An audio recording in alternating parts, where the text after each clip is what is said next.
ஆசிரியர் தகுதி தேர்வு விவகாரத்தில் அனைத்து ஆசிரியர்களுக்கும் விலக்களிக்கும் வகையில் இலவச மற்றும் கட்டாய கல்விச் சட்டத்தில் திருத்தம் கொண்டுவர மத்திய அரசு முடிவு செய்திருப்பதாக தகவல் வெளியாகியுள்ளது.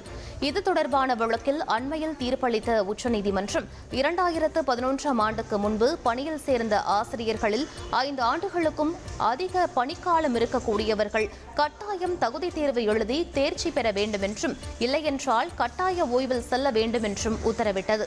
இதனால் தமிழகத்தில் 2 லட்சம் ஆசிரியர்களும் நாடு முழுவதும் 20 லட்சத்திற்கும் அதிகமான ஆசிரியர்களும் தகுதி தேர்வு எழுத வேண்டிய நிலையில் உள்ளனர்.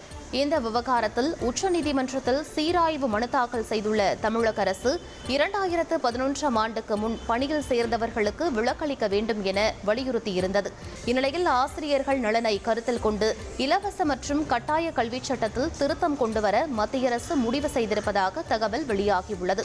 வருகிற டிசம்பரில் நடைபெறவுள்ள குளிர்கால கூட்டத்தொடரில் இதற்கான சட்ட திருத்த மசோதா கொண்டு வந்து நிறைவேற்றி அது குறித்த விவரங்கள் உச்சநீதிமன்றத்தில் தெரிவிக்கப்படும் என்றும், அதன் அடிப்படையில் சட்டம் அமலுக்கு வந்த தேதிக்கு முன்னதாக பணியில் சேர்ந்தவர்களுக்கு தகுதி தேர்வு எழுதுவதிலிருந்து விலக்களிக்கப்படும் என்றும் தகவல் வெளியாகியுள்ளது.